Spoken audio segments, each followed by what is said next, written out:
नमस्कार प्रिय विद्यार्थियों, राजस्थान जेट क्लास के इस डिजिटल प्लेटफॉर्म पर आप सभी का हार्दिक स्वागत व अभिनंदन करता हूं। तो आज एक बार फिर से केमिस्ट्री के इम्पोर्टेंट प्रश्नों की श्रृंखला के साथ हम आपके साथ जुड़े हैं। तो देखिए बच्चों, के क्वेश्चन की आपसे बात करेंगे जो कि आपकी एग्जाम की दृष्टि से उपयोगी हैं। चलिए फिर पहला अपना क्वेश्चन है कि वर्ग में नीचे जाने पर तत्वों की इलेक्ट्रॉन बंधुता घटती है, ठीक है ना, लेकिन फ्लोरीन की तुलना में क्लोरीन बहुत अधिक इलेक्ट्रॉन बंधुता प्रदर्शित करती है, क्योंकि अपने लिए आया है शब्द इलेक्ट्रॉन बंधुता।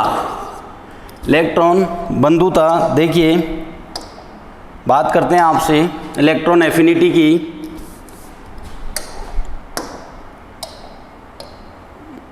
इलेक्ट्रॉन एफिनिटी या इलेक्ट्रॉन बंधुता की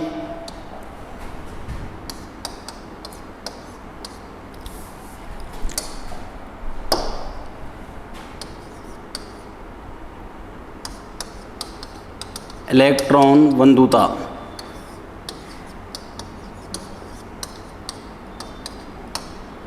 क्या होती है? इलेक्ट्रॉन बंधुता या इलेक्ट्रॉन एफिनिटी, देखिए किसी परमाणु के 72 कोश में एक इलेक्ट्रॉन जोड़ने पर मुक्त ऊष्मा ही क्या कहलाती है? इलेक्ट्रॉन बंधुता कहलाती है, इलेक्ट्रॉन एफिनिटी कहलाती है, EA, ठीक है ना। और हम जानते हैं कि इलेक्ट्रॉन बंधुता या इलेक्ट्रॉन एफिनिटी होती है वो साइज की क्या होती है? इन्वर्सली प्रोपोर्शनल होती है, यानी कि साइज समानुपाती 1/EA की साइज अगर अधिक है तो EA का मान क्या हो जाएगा? कम हो जाएगा, ठीक है ना। इलेक्ट्रॉन एफिनिटी का मान क्या हो जाएगा? कम। तो हम जानते हैं कि एक वर्ग में ऊपर से नीचे आने पर इन ग्रुप, यानी कि वर्ग में टॉप टू बॉटम, ऊपर से नीचे आने पर, टॉप टू बॉटम, ऊपर से नीचे आने पर क्या प्रभाव पड़ता है? देखिए हम जानते हैं कि साइज क्या होती है? बढ़ती है, और साइज बढ़ेगी तो EA के मान में क्या आ जाएगी साथियों? कमी आ जाएगी। इलेक्ट्रॉन एफिनिटी का मान क्या हो जाएगा? घटता है, ठीक है ना। अब हमारे पास 17 ग्रुप है, फ्लोरीन, क्लोरीन, ब्रोमीन और आयोडीन। ऊपर से नीचे आ रहे हैं तो हमने देखा कि सबसे कम साइज किसकी होती है? यहाँ पर फ्लोरीन की। तो यहाँ पर जो इलेक्ट्रॉन एफिनिटी है, इलेक्ट्रॉन बंधुता है, इसका मान सबसे अधिक फ्लोरीन के लिए होना चाहिए, लेकिन फ्लोरीन परमाणु का आकार बहुत अधिक छोटा होने के कारण, फ्लोरीन परमाणु का आकार बहुत अधिक छोटा होने के कारण ये क्या करता है कि आने वाला जो इलेक्ट्रॉन है उसका क्या करेगा? रिपल्सन करेगा, यानी कि इस इलेक्ट्रॉन को क्या करेगा? प्रतिकर्षित करेगा, ठीक है ना।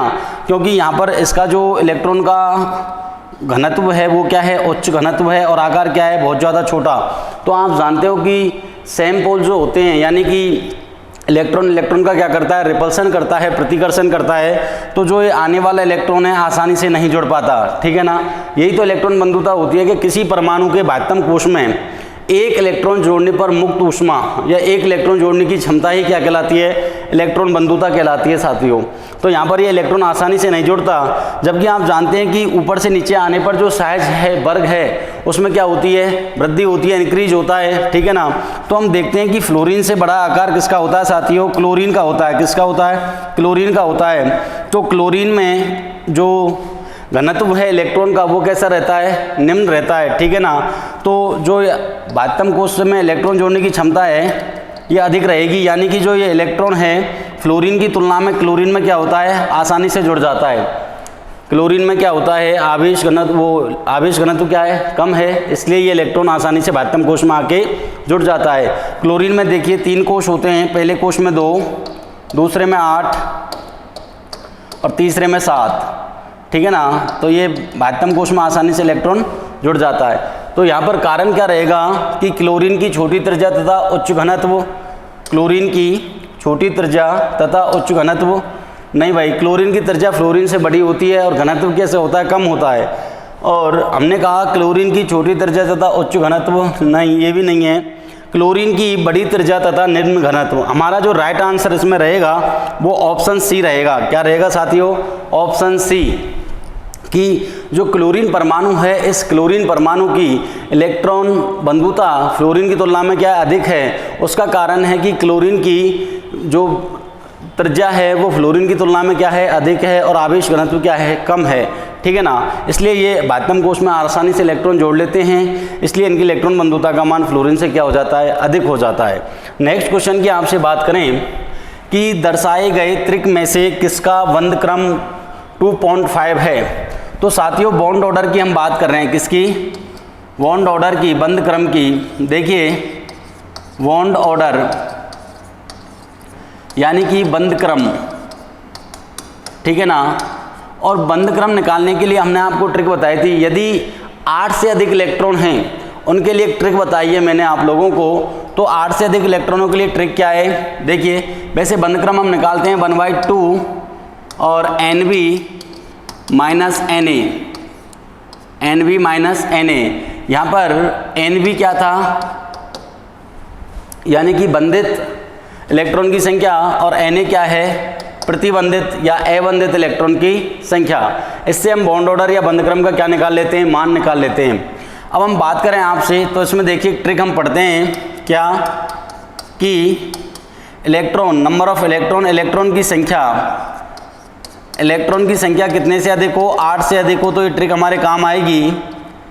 हमने कहा इलेक्ट्रॉन 8, 9, 10, 11, 12, 13, 14, 15, 16, 17, 18, 19 और 20, ठीक है ना।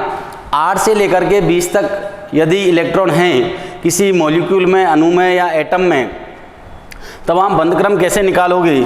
तो जो बॉन्ड ऑर्डर का मान हमारे पास आएगा वो कैसे आता है, देखिए साथियों, इसमें सेंट्रल मानते हैं 14 को, 8 और 20 के बीच में जो सेंट्रल मानते हैं, किसको मानते हैं, केंद्र 14 को। तो हमने कहा कि यदि नंबर ऑफ इलेक्ट्रॉन 14 हैं तो बंध क्रम का मान कितना आ जाएगा, 3। नंबर ऑफ इलेक्ट्रॉन कितने हैं, 14 हैं, तो जो बॉन्ड ऑर्डर आएगा, बंध क्रम आएगा, वो कितना आ जाएगा, 3। अब देखिए इधर एक संख्या बढ़ने पर बंध क्रम घटता है 2.5, और इधर भी एक संख्या घटने पर बंध क्रम क्या होता है, घटता है 2.5, और इधर आने पर बंध क्रम 2.0, इधर जाने पर 2.0, यानी कि 15 इलेक्ट्रॉन होने पर बंध क्रम 2.5, 13 इलेक्ट्रॉन पर भी बंध क्रम का मान कितना रहेगा, 2.5, और 12 पर कितना हो जाएगा, 2, और 16 पर भी बंध क्रम, बॉन्ड ऑर्डर का मान कितना रह जाएगा, 2। फिर हमने कहा 17 पे बंध क्रम रह जाएगा 1.5, और हमारे पास 11 पे भी बंध क्रम का मान रह जाएगा 1.5। इधर 18 पे बंध क्रम रह जाएगा 1, और 10 पर बंध क्रम रह जाएगा कितना, 1। 19 पे बात करें बंध क्रम की तो 0.5, और 9 पे बंध क्रम की बात करें तो 0.5। इधर 8 पे बंध क्रम 0, और 20 पे भी बंध क्रम का मान कितना आएगा, 0। तो ये क्या है कि 8 से अगर 20 इलेक्ट्रॉन के बीच में आ रहे हैं तो आप बंध क्रम का मान इस ट्रिक के द्वारा निकाल सकते हो, ठीक है ना। और शेष बंध क्रम आप 1/2 × NV माइनस NA से निकाल सकते हो, जहाँ NV बंधित इलेक्ट्रॉन की संख्या है और Na अबंधित या प्रतिबंधित इलेक्ट्रॉन की संख्या है, ठीक है ना। चलिए भाई, अब हम बात करते हैं आपसे, ये तो आप बंध क्रम निकाल लोगे। बंध क्रम के बाद प्रकृति की बात करता है आपसे, कि जो इनकी नेचर रहेगी वो पैरामैग्नेटिक रहेगी, यानी कि अनुचुंबकीय रहेगी, या डायमैग्नेटिक रहेगी, प्रतिचुंबकीय रहेगी। तो देखिए आप, हमने कहा कि अनुचुंबकीय है, तो अनुचुंबकीय यानी कि पैरामैग्नेटिक के लिए, पैरामैग्नेटिक के लिए क्या करोगे आप, विषम संख्या, इनमें से जितनी भी विषम संख्या आपको दिख रही हैं, तो विषम संख्या वालों की प्रकृति आप बता सकते हो क्या रहेगी, अनुचुंबकीय रहेगी। क्या रहेगी, अनुचुंबकीय। और इन विषम संख्या में साथ में आपको क्या करना है, 10 इलेक्ट्रॉन और 16 इलेक्ट्रॉन वालों की प्रकृति भी कैसी बतानी है, अनुचुंबकीय बतानी है। 10 इलेक्ट्रॉन और 16 इलेक्ट्रॉन वालों की प्रकृति भी कैसी बतानी है, अनुचुंबकीय बतानी है, ठीक है ना। शेष संभाले जितने भी हैं उनकी प्रकृति हो जाएगी कैसी, प्रतिचुंबकीय। प्रतिचुंबकीय यानी कि डाईमैग्नेटिक, डाईमैग्नेटिक हो जाएगी, ठीक है ना। सम संख्या 10 और 16 को छोड़ करके, सम संख्या किसको छोड़ करके, 10, 16 को छोड़ करके, ठीक है ना। चलिए क्वेश्चन की बात करें अब आपसे, तो हमने कहा कि दर्शाए गए त्रिक में किसका बंध क्रम 2.5 है। तो देखिए आप, एक एक में हम इलेक्ट्रॉन की बात करेंगे आपसे। मैंने कहा N2+, क्या कहा साथियों, N2+, यानी कि नाइट्रोजन के कितने परमाणु हैं, 2 परमाणु हैं। नाइट्रोजन के कितने परमाणु हैं, यहाँ पर 2 परमाणु हैं। तो एक नाइट्रोजन परमाणु में इलेक्ट्रॉनों की संख्या 7 और दूसरे में भी कितनी है, 7, लेकिन प्लस का अर्थ है -1, तो नंबर ऑफ इलेक्ट्रॉन हमारे पास कितने रह गए, 13। कितने रह गए, 13, और 13 पर बंध क्रम कितना आ रहा है, 2.5। NO की बात की तो नाइट्रोजन में इलेक्ट्रॉन 7, ऑक्सीजन में 8, तो कितना 15, और 15 पर भी बंध क्रम का मान कितना आ रहा है, 2.5। बिल्कुल यहाँ तक ठीक है। O2 की बात की, O2+ की, तो एक ऑक्सीजन में 8, दूसरे ऑक्सीजन में भी 8, प्लस का अर्थ है -1, तो 16 में से 1 गया तो कितने, 15। यानी कि हमारा जो ऑप्शन ए है यही इसका क्या हो जाएगा, राइट आंसर हो जाएगा। क्योंकि देखो 13 पर भी हमने बताया कि बंध क्रम का मान कितना रहता है, 2.5, और 15 पर भी कितना रहता है, 2.5। ठीक है, तो राइट आंसर ऑप्शन ए हो जाएगा इसमें। बिल्कुल कमेंट करते रहिए साथियों, जुड़े रहिए हमारे साथ, ठीक है ना। देखिए O2+ की बात करें हम, तो हमने कहा ऑक्सीजन में 8 + 8 और -1 यानी कि 15, और नाइट्रोजन में कितने इलेक्ट्रॉन होते हैं, 7, ऑक्सीजन में 8 यानी कि 15, लेकिन कार्बन में 6 और नाइट्रोजन में 7 और -1 आ रहा है, इसका मतलब +1 कर देंगे, तो इसमें नंबर ऑफ इलेक्ट्रॉन कितने रह गए, 14। तो Cn- का जो बंध क्रम आएगा वो 3 आएगा, लेकिन यहाँ पर तो बंध क्रम कितना पूछ रहा है, 2.5, इसलिए इस ऑप्शन को हमने गलत मान लिया। कारण Cn- में नंबर ऑफ इलेक्ट्रॉन की संख्या कितनी थी साथियों, 14। क्लियर। नेक्स्ट देखिए, नाइट्रोजन में 7 + 7 और -1 यानी कि 13, और Cn- में 6, 7, 1 यानी कि कितना हो जाएगा, 14, और O2 में 8 + 8 -1 15, लेकिन यहाँ पर भी 14 इलेक्ट्रॉन के कारण बंध क्रम का मान कितना रहने वाला है, 3, तो ये भी गलत आंसर है। Cn- कितने इलेक्ट्रॉन थे, 14, N2+ में कितने, 13, N2 में कितने, 14, तो यहाँ पर भी बंध क्रम का मान Cn- और N2 का कितना आ रहा है, 14, और सॉरी बंध क्रम नहीं, नंबर ऑफ इलेक्ट्रॉन 14, तो बंध क्रम कितना है, 3, इसलिए ये भी क्या हमारा गलत हो जाएगा। तो हमारा जो राइट आंसर रहने वाला है वो है ऑप्शन ए, ठीक है ना। और बंध क्रम का क्वेश्चन पूछा जाता है आप लोगों से, और प्रकृति भी ध्यान रखना बेटा, ठीक है ना। देखिए नेक्स्ट क्वेश्चन है कि NO2+, NO3- NH4 में, NH4+ में नाइट्रोजन की परमाणविक कक्षक का संकरण हमसे पूछ रहा है। तो संकरण निकालने का यानी कि हाइब्रिडाइजेशन निकालने का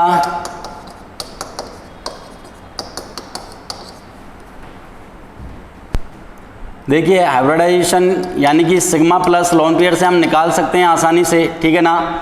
सिग्मा बॉन्ड मैंने सिखा रखा है कि अगर कोई सिंगल बॉन्ड आपको 2 एटम के मध्य में दिया हुआ होता है तो इसकी काउंटिंग हम करते हैं सिग्मा बॉन्ड के रूप में, और डबल बॉन्ड में 1 सिग्मा बॉन्ड होता है, 1 पाई बॉन्ड होता है, और ट्रिपल बॉन्ड में 1 सिग्मा बॉन्ड होता है और 2 क्या होते हैं साथियों, पाई बॉन्ड होते हैं, ठीक है ना। देखिए अब एक एक की बात करें तो NO2+ में, तो NO2+ में रफली स्ट्रक्चर बनाते हैं। तो देखो नाइट्रोजन, और इस नाइट्रोजन से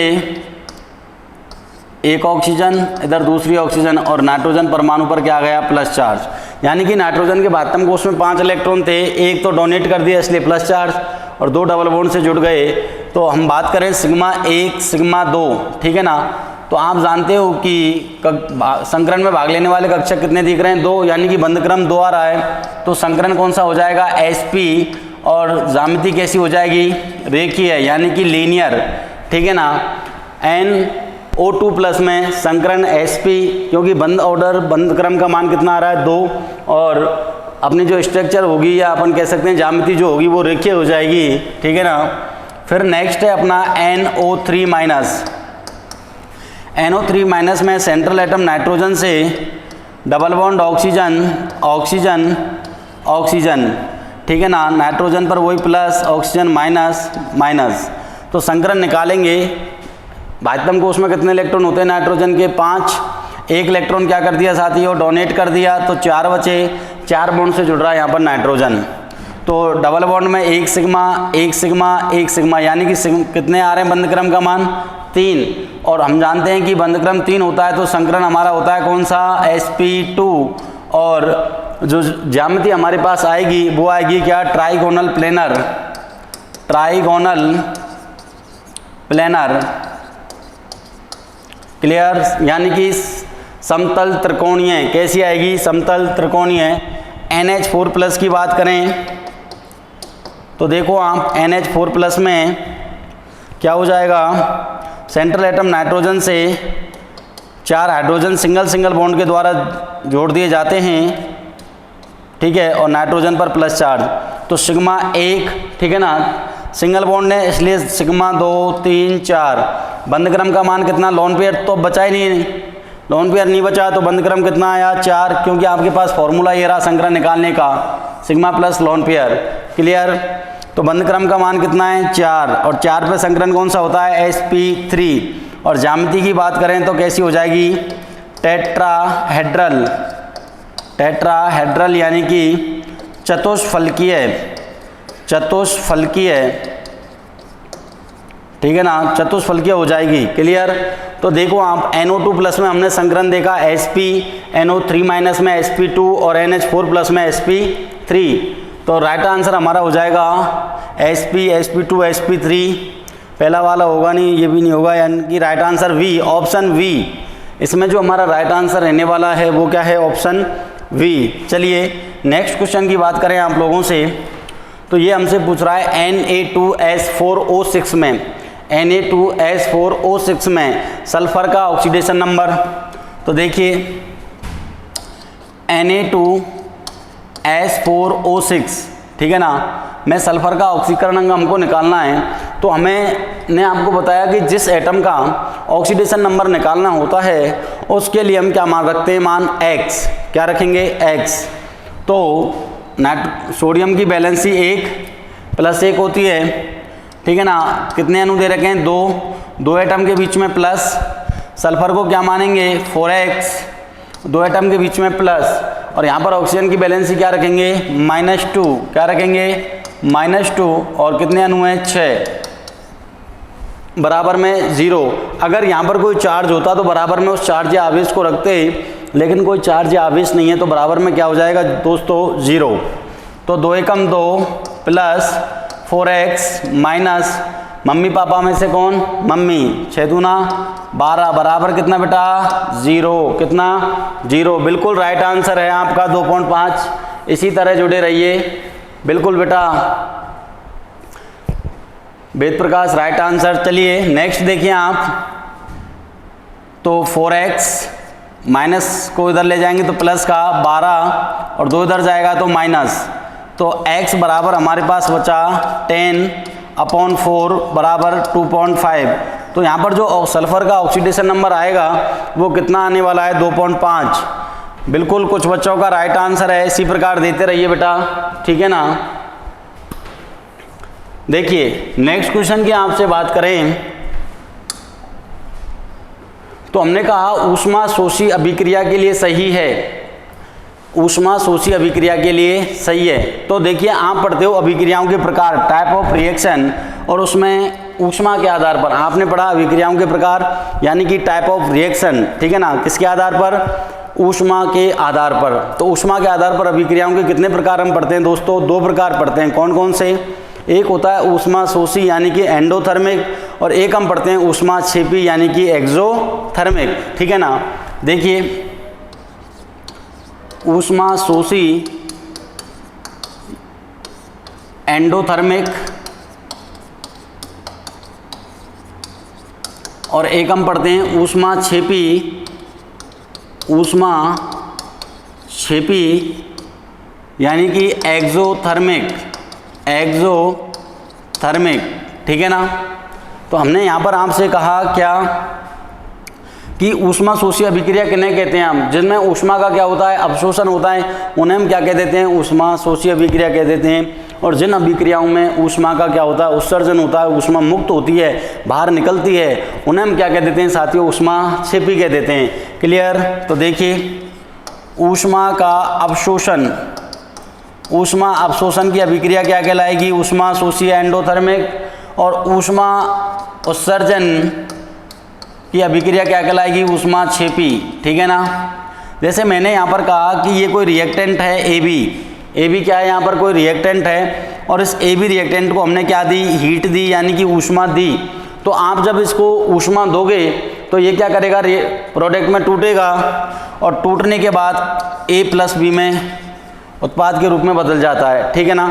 यानी कि जो ऊष्मा दी, हीट हमने दी डेल एच, यानी कि जो कुल ऊष्मा थी वो अभिक्रिया में काम आई, इसलिए हम कह सकते हैं ऊष्मा शोषी अभिक्रिया के लिए जो डेल एच है उसकी वैल्यू क्या रहेगी, पॉजिटिव रहेगी, उसका मान पॉजिटिव में आएगा। दी गई ऊष्मा का अगर अवशोषण हो रहा है, एब्जॉर्ब हो रही है ऊष्मा, तो डेल एच पॉजिटिव रहता है। यहाँ पर जैसे हमने कहा कि ए प्लस वी, और जब आप जानते हो दो एटम आपस में मिलते हैं, टकराते हैं, तो उनके मिलने से उत्पाद के साथ साथ क्या होती है, ऊष्मा उत्सर्जित होती है, ठीक है ना। तो हमारे पास प्रोडक्ट बना ए बी और साथ में क्या हुआ साथियों, हीट निकल गई। तो हम कहेंगे क्या, डेल एच बराबर क्या, नेगेटिव, क्या हो जाएगा, डेल एच नेगेटिव, ठीक है ना। तो क्वेश्चन है ऊष्मा शोषी अभिक्रिया के लिए सही है, तो ऊष्मा शोषी अभिक्रिया के लिए जो हमारा राइट आंसर है वो है डेल एच बराबर पॉजिटिव, ये ऊष्मा क्षेपी अभिक्रिया के लिए हो जाएगा, ठीक है ना। तो ऑप्शन ए इसके लिए क्या हो जाएगा, राइट आंसर हो जाएगा। चलिए नेक्स्ट क्वेश्चन कि ब्रॉन्ज मिश्र धातु है, एलॉय है, ब्रॉन्ज यानी कि कांसा, कांसा किसकी मिश्र धातु होती है, ठीक है ना। तो देखिए मिश्र धातु आपको पढ़ा रखी हैं और जो कांसा होती है उसके लिए ट्रिक भी लिखवाई है, उसके लिए क्या भी लिखवाई है, ट्रिक। कांसा होती है क्या, कोटि, कांसा के लिए ट्रिक क्या थी मेरे पास, कोटि, कोटि यानी कि कॉपर प्लस टी से टिन यानी कि एसएन, तो Cu प्लस एसएन की मिश्र धातु होती है कांसा, जिसको हम क्या कहते हैं, ब्रॉन्ज कहते हैं साथियों, क्या कहते हैं, ब्रॉन्ज कहते हैं। तो copper plus tin, option B हमारे पास इसमें क्या हो जाएगा, राइट हो जाएगा, ठीक है ना। और मिश्र धातु में से क्वेश्चन पूछ सकता है भाई कि भाई पीतल किसकी मिश्र धातु होती है, तो आप पढ़ते हो जस्ता प्लस किसकी, तांबे की, Cu प्लस Zn की। उसी प्रकार जर्मन सल्फर किसकी मिश्रण धातु होती है, गन मेटल किसकी होती है, बेल मेटल किसकी होती है, ठीक है ना, देख के जाना है अपने को ये क्वेश्चन। चलिए नेक्स्ट बात करते हैं आपसे।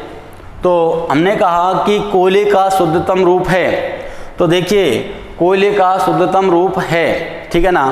तो हम कोयले की आपसे बात कर रहे हैं, तो कार्बन की प्रतिशत मात्रा के आधार पर, कार्बन की प्रतिशत मात्रा के आधार पर कोयला किसका अपर रूप है, कार्बन का ही है, ठीक है ना, अक्रिस्टलीय अपर रूप होता है, ठीक है ना। तो बात करते हैं कोयले की, कार्बन का ही क्या है, अपर रूप है, एलोट्रोप्स है किसका, कार्बन का।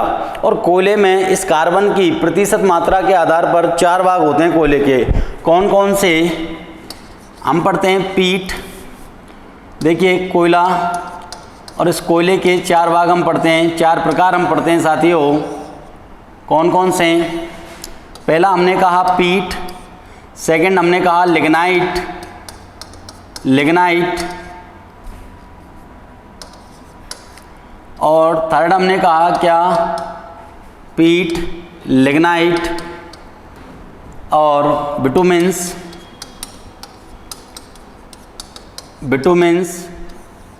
और नेक्स्ट हमने कहा क्या, एंथ्रेसाइट या एंथ्रासाइट, ठीक है ना।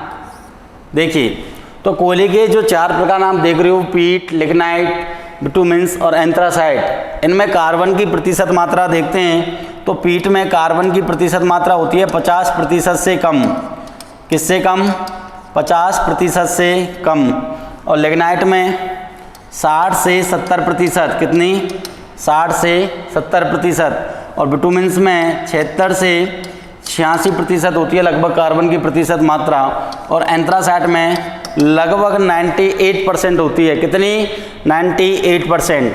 तो ये कह रहा है कि भाई शुद्धतम रूप कौन सा है, तो यानी कि आप जानते हो कि जिसमें कार्बन की मात्रा कम है उसको जलाएंगे तो वो क्या होगा, अधिक धुएं के साथ जलेगा, और जिसमें कार्बन की मात्रा अधिक है वो कम धुएं के साथ चलेगा, कम धुएं के साथ क्या होगा, जलेगा। यानी कि शुद्धतम रूप की बात करें तो कौन सा हो जाएगा हमारे पास, एंथ्रासाइट, ठीक है ना, एंथ्रासाइट। कोयले का शुद्धतम रूप है एंथ्रेसाइट, कार्बन की प्रतिशत मात्रा कितनी, 98%। इस कारण से हम कह देते हैं कि कोयले का शुद्धतम रूप माना जाता है किसको, एंथ्रासाइट को। और निम्नतम रूप पूछ ले तो पीट, ठीक है ना, ध्यान रखना भाई। नेक्स्ट है पेंटेन के कुल संरचनात्मक समावयवों की संख्या पूछ रहा है, ठीक है ना। तो देखिए आप, जैसे हम बात करें आपसे पेंटेन यानी कि एल्केन का क्या है, समावयव भी है, ठीक है ना। एल्केन का क्या है, सजात है पेंटेन। तो इसमें एक एक की आपसे बात करूं, मैं बात कर लेते हैं किसकी, संरचनात्मक समावयवों की। तो देखो एल्केन में संरचनात्मक समावयव भी होते हैं ब्यूटेन के, पेंटेन के, हेक्सेन के, हेप्टेन के, ऑक्टेन के और नॉनेन के और डेकेन के।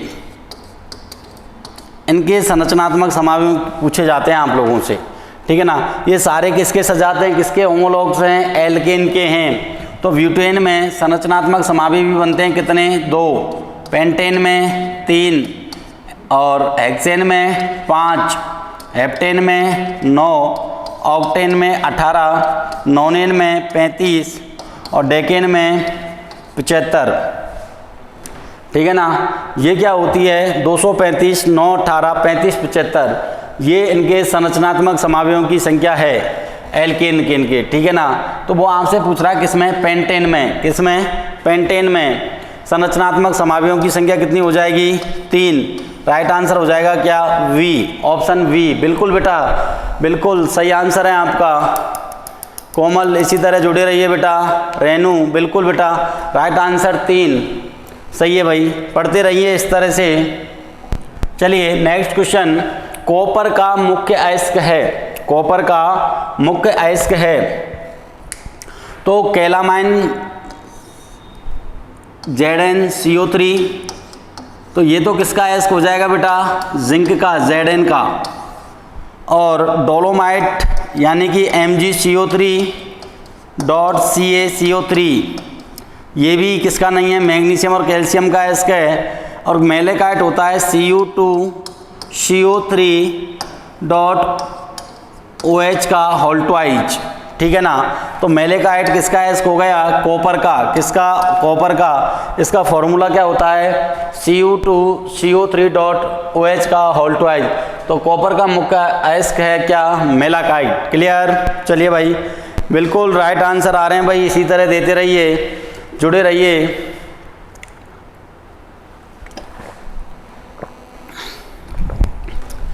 बिल्कुल बेटा, क्वेश्चन पूछा था, हाँ अयस्क में से एक क्वेश्चन आता है बेटा आपके एग्जाम में ना, इसी तरह।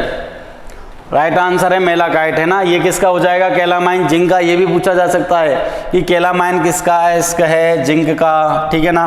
डोलोमाइट MgCO3 और CaCO3, जुड़े रहिए। बिल्कुल देखिए, कमेंट करते रहिए लगातार, जिससे क्या ऊर्जा बनी रहती है हमें में भी और आप में भी, ठीक है ना। बिल्कुल बेटा। चलिए, आयोडोफॉर्म परीक्षण नहीं देता है, तो आयोडोफॉर्म परीक्षण नहीं देगा यानी कि हम कह सकते हैं कि बेयौगिक जिनमें CH3CO और CH3CHOH समूह नहीं होते हैं। मैंने कहा कि बेयौगिक जिनमें CH3CO और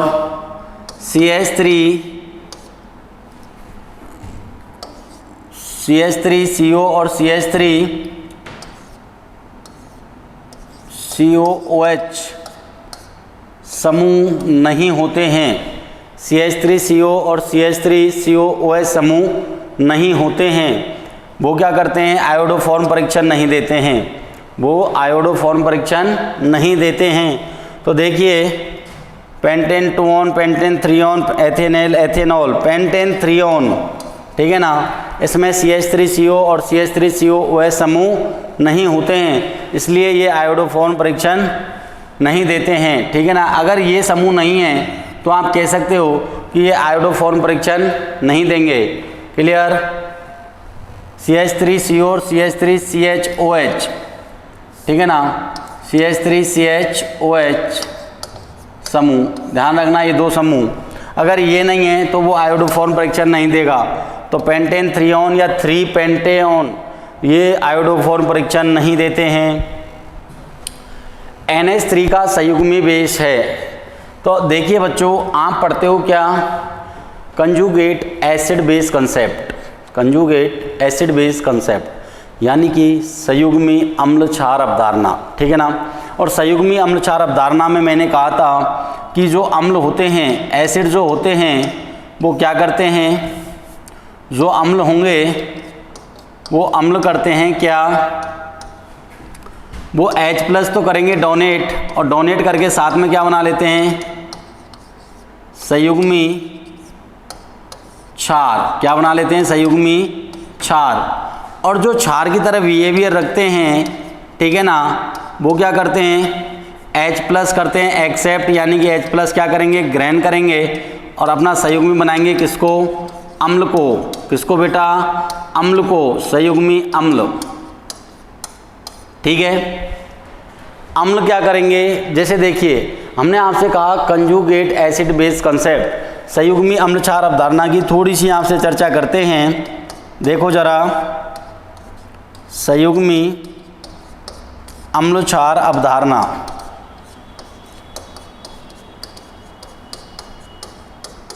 किसने दी थी बेटा, ब्रोंस्टेड व लोरी ने दी थी, ठीक है ना। संयुग्मी अम्ल क्षार अवधारणा किसे कहते हैं, संयुग्मी जोड़ा। आप संयुग्मी जोड़ा किसको कहेंगे आप, तो संयुग्मी जोड़ा होता है जिसमें एक H+ का क्या होता है, अंतर होता है, जिनमें एक H+ का क्या होता है, अंतर होता है, जिनमें एक H+ का अंतर होता है, उनके क्या बन जाते हैं, संयुग्मी जोड़ा बन जाते हैं, ठीक है ना।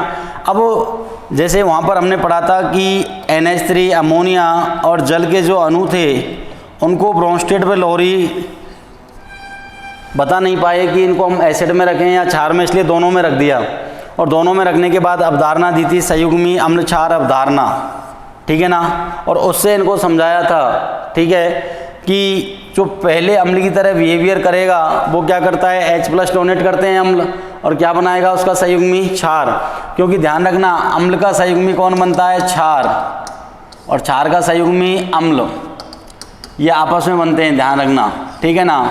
अम्ल का संयुग्मी क्षार और क्षार का संयुग्मी अम्ल, ठीक है।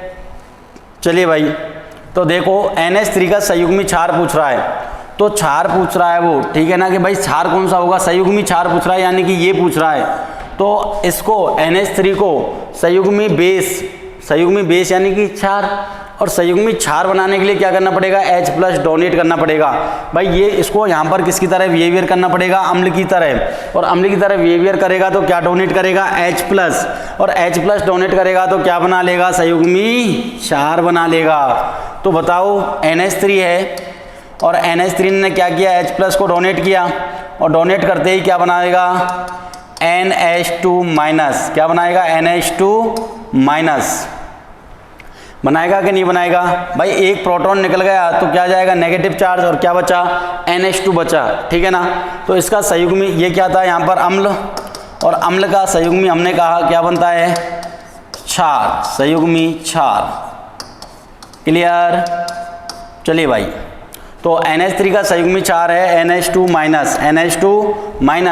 अगर ये कह देता हमसे क्या कि NH3 का संयुग्मी अम्ल है, तो संयुग्मी अम्ल किसका बनेगा, क्षार का, यानी कि ये क्षार की तरह बिहेवियर करता, और ये क्या करता है, H+ एक्सेप्ट करता, और H+ एक्सेप्ट करता तो संयुग्मी अम्ल क्या बन जाता है इसका, NH4+ बन जाता, NH4+ बन जाता। यहाँ से क्वेश्चन बनता है, ध्यान रख लेना, एक ना एक क्वेश्चन एग्जाम में आते जरूर हैं संयुग्मी अम्ल क्षार अवधारणा से, जिसमें हमने कहा कि संयुग्मी जोड़ा किसको कहोगे, जिनमें एक H+ का क्या रहेगा, अंतर रहेगा, ठीक है ना।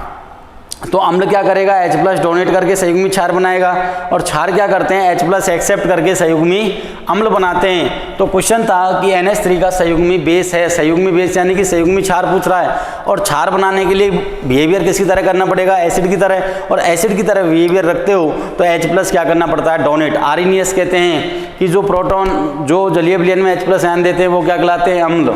और ब्रोंस्टेड लोरी ने भी यही कहा था क्या, कि जो प्रोटॉन H+ देते हैं, तो यहाँ पर ब्रोंस्टेड लोरी अवधारणाएं तो पढ़ रहे हैं हम, और ब्रोंस्टेड लोरी यही कहते हैं कि जो प्रोटॉन H+ देते हैं वो अम्ल कहलाते हैं और जो प्रोटॉन H+ लेते हैं वो क्षार कहलाते हैं। इसके बाद लुईस ने कहा था कि जो लोन पेयर यानी कि एकाकी इलेक्ट्रॉन युग्म ग्रहण करते हैं वो क्या कहलाते हैं, अम्ल, और जो लोन पेयर यानी कि एकाकी इलेक्ट्रॉन युग्म दान करते हैं वो क्या कहलाते हैं, क्षार कहलाते हैं। क्लियर? तो right answer option B NH2-। अच्छा क्वेश्चन है। देखिए नेक्स्ट कि निम्नलिखित में से किसमें अधिकतम m कक्षा के इलेक्ट्रॉन उपस्थित हैं। तो बच्चों मैंने आपको कहा था क्या कि जैसे न्यूक्लियस है, नाभिक, सबसे पहले तो देखिए कोश यानी कि सेल, और इसी को हम कह देते थे क्या, कक्ष या कक्षा। क्या कहते थे, कक्ष या कक्षा कहते हैं, ऑर्बिट। क्या कहते हैं, ऑर्बिट, या ऊर्जा स्तर भी कह देते हैं, एनर्जी लेवल। ठीक है ना। अब किसी भी कोश में, कोश की अवधारणा किसने दी थी, नील्स बोहर ने दी थी। किसने, नील्स बोहर ने कोश के बारे में बताया था साथियों। ठीक है ना। और कोश में अधिकतम इलेक्ट्रॉन भरने का फॉर्मूला क्या था, 2n²। अधिकतम इलेक्ट्रॉन भरने का फॉर्मूला था कोश में। और ठीक है ना, अधिकतम इलेक्ट्रॉन भरने का सूत्र क्या है, 2n²। और कोश में अधिकतम कक्षक पूछ ले तो n² से कर देना। किससे, n² से। अधिकतम कक्षक किसमें, कोश में। अधिकतम ऑर्बिटल या मैक्सिमम कक्षक। ठीक है ना। चलिए भाई, तो देखिए फर्स्ट सेल की बात करें हम, प्रथम कोश की, तो फर्स्ट सेल का नाम क्या था, के। पहले कोश का नाम क्या दिया था, के। जैसे देखो ये न्यूक्लियस नाभिक है और इस नाभिक के बाद आप देखते हो सबसे पहला कोश n=1 के नाम दिया गया, n=2 L, n=3 M और n=4 N। आगे होंगे तो n=5 O फिर P, ऐसे। क्लियर? तो देखो इनको मैंने नाम दिया था क्या, K L M N। ठीक है ना। और n=1 2 3 और n=4। ठीक है। तो फर्स्ट सेल की बात करें हम पहले कोश में, ठीक है ना, फर्स्ट सेल की बात करें, देखो फर्स्ट सेल की क्या कर रहे हैं, आपसे बात कर रहे हैं, पहले कोश की बात कर रहे हैं। तो पहले कोश का नाम क्या है, के। अब वो के में पूछ रहा है क्या, अधिकतम इलेक्ट्रॉन। तो 2n² से भरेंगे तो एक का क्या हो जाएगा, n क्या है यहाँ पर, नंबर ऑफ सेल, कोश की संख्या। एक का स्क्वायर कितना, 1। तो पहले कोश में अधिकतम कितने इलेक्ट्रॉन, 2। यानी कि जो के कोश है उसमें अधिकतम कितने इलेक्ट्रॉन आएंगे, 2। सेकेंड सेल की बात करें, सेकेंड सेल यानी कि द्वितीय कोश का नाम क्या है, L, और फॉर्मूला 2n² है। n की वैल्यू कितनी रखेंगे, 2, क्योंकि सेकंड सेल की बात कर रहे हो आप, द्वितीय कोश की। तो 2 का स्क्वायर कितना करोगे, 4, और 2 से मल्टीप्लाई करोगे तो जो द्वितीय कोश है, सेकंड सेल है, उसमें नंबर ऑफ इलेक्ट्रॉन कितने हो जाएंगे, 8। ठीक है ना। थर्ड सेल की आपसे बात करें